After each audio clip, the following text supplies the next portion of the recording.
Can't understand your toddler? You're not alone. If your toddler talks too fast, drops sounds, or jumbles their words, there is a simple tool that can help. It's called a pacing board.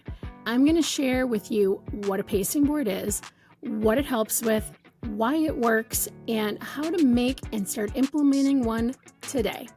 Let's get to it.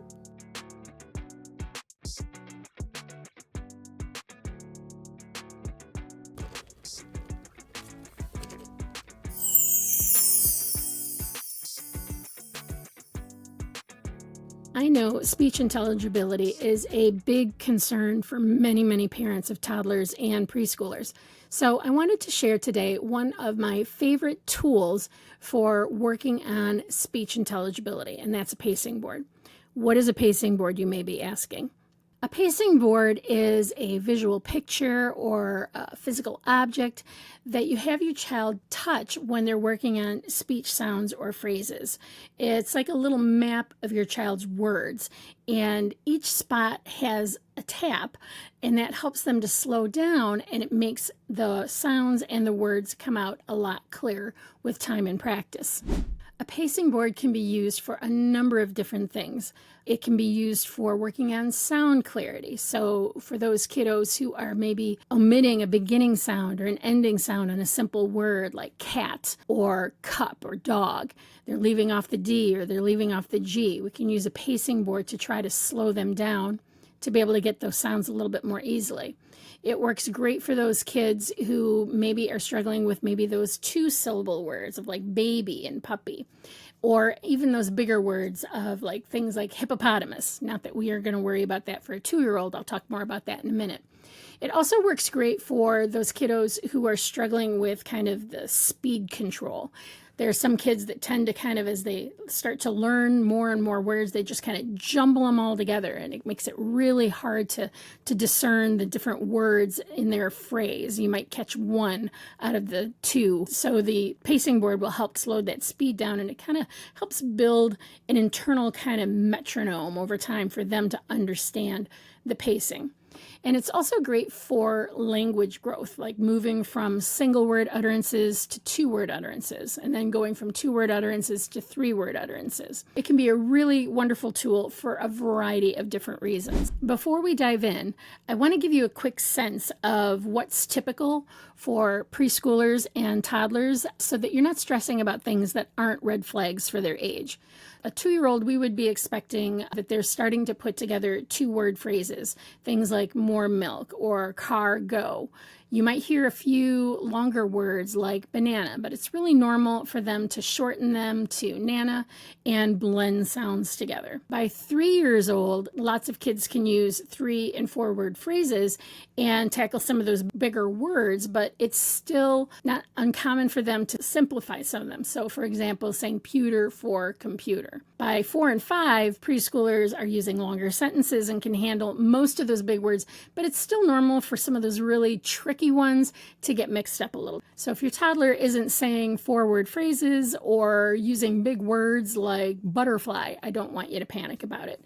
Understand what the developmental norms are for the different ages so that you can make sure that your expectations meet where we would expect a toddler or a preschooler to be. If you're not sure about some of those milestones, I do have a checklist for children aged 0 to 3 that has all the different speech milestones in there. So I will put a link to that down below in the description that you can grab so that you can use it as a checklist and know exactly what you should be expecting from your toddler. So why is it that a pacing board can help with speech?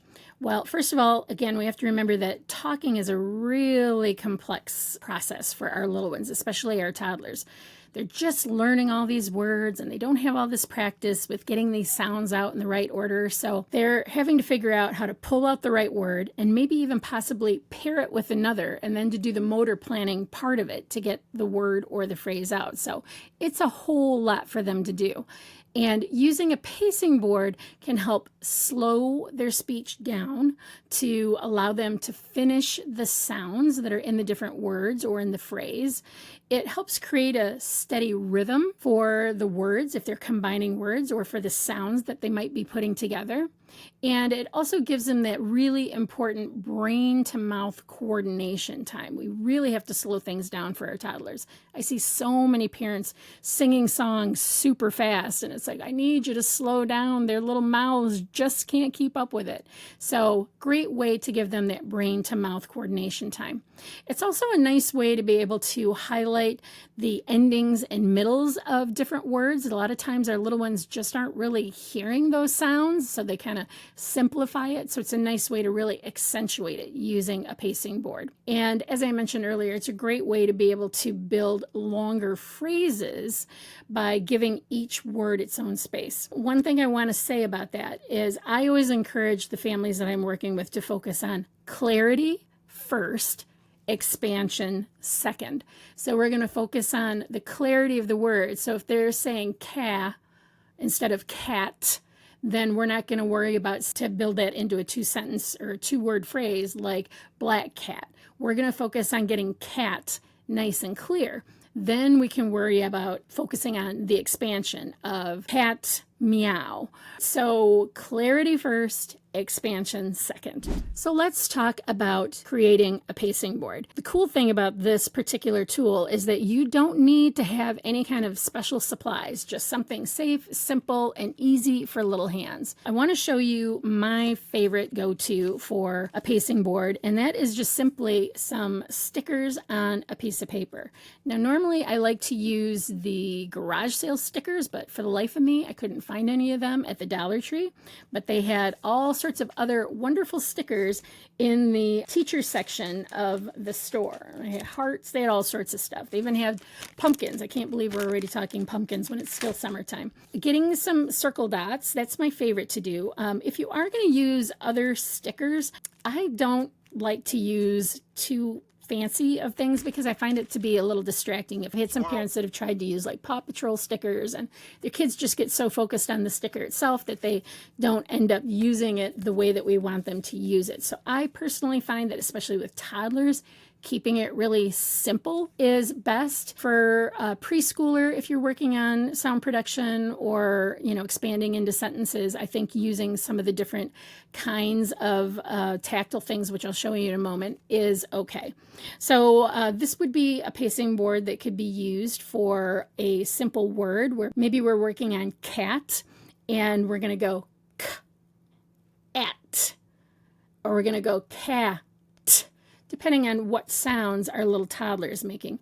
This one could also be used to work on expanding from 1-word phrases to 2-word phrases. So if your child is saying more, we would be modeling more milk. And I like to use that sing-songy voice, more milk. I find that it helps get kids be more likely to try to imitate these kinds of things. So depending on the size of the word or the phrase, that would determine how many dots that we're going to use. So I want juice. If your child is saying want juice or more juice and you want to work on an I want phrase, or if you're working on banana to try to get them to do all of the syllables of banana. So I hope that makes sense. So you can put as many dots on it as you want. So if you have a little one who is more interested in kind of that sensory experience, then you can find things like felt. Like I went to the Dollar Tree today. They had all sorts of little felt kinds of stickers and things like that, so that there's more of a tactile component to it. They had these little plastic gears, anything that you can find that you can glue onto a piece of index card or onto some cardboard. Remember, you want to make sure that it's hot glued on there and that your little one can't get it off, because you don't want them choking on any of this stuff. Also, you're always going to be supervising them while you're using a pacing board because you have to be modeling with them. So you just want to keep an eye and make sure that it's not something that they can easily pull off and pop in their mouth. We don't want anybody choking on a pacing board thing. So there's a way to make it tactile. Now, I do recommend that you laminate the pacing board just to make it last longer.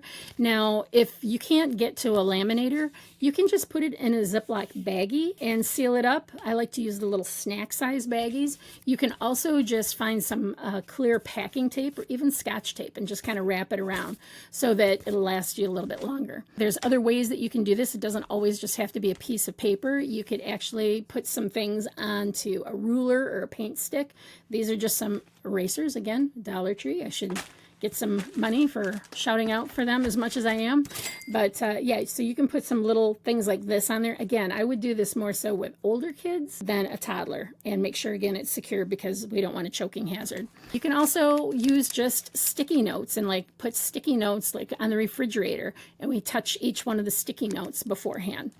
One of my favorite things to do is to make a picture book and work on those things while we're looking at the picture book. This is a book that is a part of my How to Get Your Toddler Talking speech course for parents with children with speech delays, which I'll put the information in the description below. But in there, I have a whole plethora of books that you can print out and customize to work specifically on what you want to work with your child. This is a consonant vowel book, and in it I put a picture and then dots, and then as we're looking at the book, the toddler and I and their parents will touch each one. So we'll say baby, or water. And so the kids love this one, and we get a lot of compliance with them really trying and touching these things and helping them with getting those speech sounds out. So again, that's a part of my course. I'll put the link below if you're interested in checking that out. I want to share some other ways that you can implement the concept of a pacing board, because sometimes tapping each space on a pacing board can feel tricky for little ones who have challenges with motor planning. And that just means that their brain kind of knows what they want to do with their hands, but the movement just doesn't come out the way they pictured it. So if that's your child, you can make a bigger kind of pacing board that's more movement based and easier for them to coordinate so that they can still get the benefits without the frustration. So an example would be using some blocks and having them touch or tap on the blocks, or dropping blocks into a cup. When it's the fall time, I like to use golf tees and a pumpkin and have them kind of tap it with maybe even sometimes a hammer, although that's kind of a complex skill as well, but they do love taking these in and out of holes in pumpkins. You can also use Play-Doh. You can make little beads and have them squish it with their finger or smash it with their hands. You can use a Duplo, which I can't believe I don't have a Duplo in my house. I probably have them all over the back of my car, but you could use a Duplo block and have them touch the top of each block or stack the blocks if you want. Another idea would be if you have a really physical kid who really likes a lot of movement, would be to put paper plates on the floor and have them jump on the paper plate as they do each sound or say each word. But you want to make sure that you tape those plates down, otherwise they're going to slip and fall, and we don't want that to happen. So as you can see, there are just a plethora of ways that you can create a pacing board at home without having to run to the store or buy anything. I'm sure that you've got a lot of this stuff sitting around. I've had some parents that have done it with pom-poms. I personally don't like those because I've had too many kids pull them off and try to put them in their mouth because they think they're candy. So I'd stay away from the pom-poms. I would love to hear from you what things you're thinking that you might want to try if you're going to implement a pacing board with your child. So drop them in the comments below. Let's talk about how to implement a pacing board at home. The first step is modeling. I always encourage parents with any strategy that they're introducing to their children to focus on the first week or 2 or 3, depending on their child's temperament, on just modeling. We don't want to try to make our kids do anything because it just always backfires. We want to make sure that we're trying to make this fun and engaging. And when we try to make toddlers do something, they tend to want to do the opposite. So focus the first week or 2 on just modeling. My biggest tip for implementing a pacing board at home is for you to utilize the power of daily routines. Daily routines are one of the best ways for our little ones to learn. It's for a number of reasons. One is because you're involved in that daily routine, or a family member, and connection is really important in learning. Secondly, we have a lot of opportunity for repetition, and we know that our little ones need many, many repetitions for them to learn things.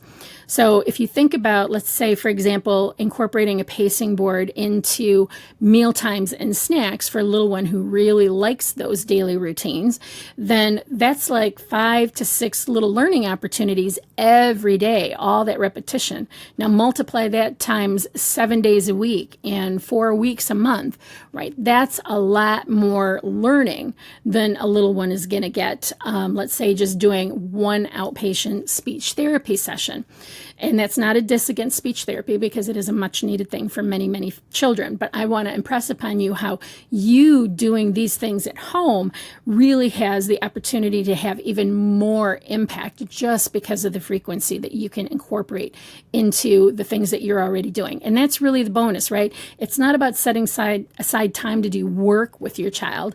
It's about adding this to things that you're already doing. I mean, that one little tweak of adding the pacing board to meals and snacks, that takes you maybe 10 to 15 seconds extra during that routine. But isn't it worth it to try to work on helping your child being able to communicate and express their words in a more clear fashion or in larger sentences, right? So use the power of daily routines. I want to give you some tips when implementing a pacing board with your child to work on their speech. So the first thing is you want to follow your child's lead. If your little one is really interested in playing with cars and that's his favorite thing, then we need to figure out how can we incorporate the pacing board into that activity, because that's where he's at. If he wants to be done with playing with cars and wants to go over here, then we're going to figure out how can we join him in that play with the pacing board. You really want to follow your child's lead. And this is not just with a pacing board. This is in any kind of communication routine with a toddler anyhow, is you always want to follow their lead. When we follow their lead frequently, they will eventually become more open to following our lead. Next, you want to keep it fun and you want to keep the pressure low. Keep it fun by using really like the sing-songy voice, silly voices while you're doing it, or silly kind of sounds, exaggerated gestures as you're touching things. You can use a little pointer or a drumstick, whatever you want to do. You just want to make sure that you're keeping it fun and lighthearted so it seems playful, because for your child, it's really a lot of hard work getting this out.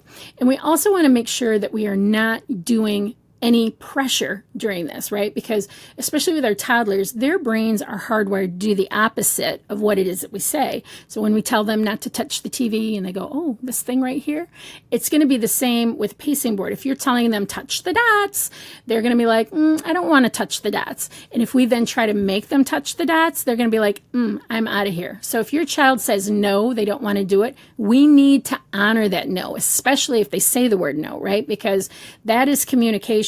And if we try to override it because of our need to want to work on this with our child, we're kind of sending a message that your words really don't matter. And that's not going to build a whole lot of confidence in this whole kind of communication thing with you, right? So follow their lead and no pressure. You can ask them to try. Can you try, baby, as they touch it? And if they look at you or walk away, we just, that's okay. I don't care if you do it or not. Sometimes when we say, I don't care, they kind of look at us like, wait a minute, maybe I do want to give that a try. So a little bit of reverse psychology. So keep it fun and keep the pressure off while you're doing communication routines. The next thing is I want you to make sure that you're praising all their efforts. If they try doing the motor pattern, but the sound doesn't come out, but the motor pattern is a big thing, you want to celebrate. Good job. If they're doing some sounds and it doesn't sound anything like the word or what you modeled for them, good job.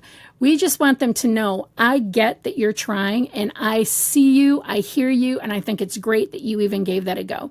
So really, really focus on praising all efforts. I also want to make sure that you're reading the room. So if your little one is super tired, or maybe they're teething, getting those 2-year molars, or they're just really overwhelmed because you guys were out and about, they're just having one of those kind of funk days, it's okay not to do the strategy. It's okay to take a day off. It's okay to skip something that maybe you were doing in other routines. Read the room. If they're not at 100%, that's probably not the best time to do it. You really want to kind of pair strategies with moments where your child is really, really happy and having a really, really good time, because cells that fire together wire together. So if I'm having a great time playing with my cars and we're doing this language thing and that's super fun, we're making communication, wiring it to be a fun thing. One of the other things is to make sure that you have your pacing boards accessible in a variety of different areas. So like if you're going to use it during meals and snacks, tape it maybe on the table where your child sits, or stick it on, tape it on the fridge. I like to use painter's tape, right? Because then we don't damage our walls or our tables and things like that. Stick it on the wall by their play area, by the diaper changing, where they get dressed, near the bathtub, any place that you can hang one so that if you need it in a pinch, it's there. And then finally, give yourself some clues to remember to do it, because I think with early intervention, the hardest thing about implementing the strategies is actually remembering to do it. As parents, we get caught up in our regular routine, and then at the end of the day, we're laying there going, oh shoot, I was going to do this and this and this, and I forgot. Oh, I'm a horrible parent. I'll do it tomorrow. And then we get stuck in our routines again. So I personally, when my daughter had a speech delay, found it really helpful to hang sticky notes in different areas of the house, like on a bright pink, so that it stood out. And then that way it was a reminder to me to do a specific strategy that I was focusing on. So hang some sticky notes around, put it on the fridge, put it on the cupboard, put it on your bathroom mirror, whatever you need to do. But it's a great way to visually remind yourself to do it. I've had some parents also that have set it as an event in their watch so that it buzzes and goes off to remind them, oh yeah, that's right, we're having breakfast, get out the pacing board. So figure out a way to build cues for yourself into your routines and around the house so that you remember to do it. So there you go. That is a pacing board in a nutshell. You now know what a pacing board is, why they work, who they work for, and how to create and implement one at home. I hope you found this information helpful. If you did, please make sure to give me a like and a subscribe. And if you know of a family member or a friend who maybe they have a toddler or a preschooler who's struggling with sounds, please share this video with them. I really want to help support as many families as possible. I'd love to hear from you in the comments on your biggest takeaways and what you're planning to do if you're going to implement a pacing board at home. Thank you for being here, and I will see you next time.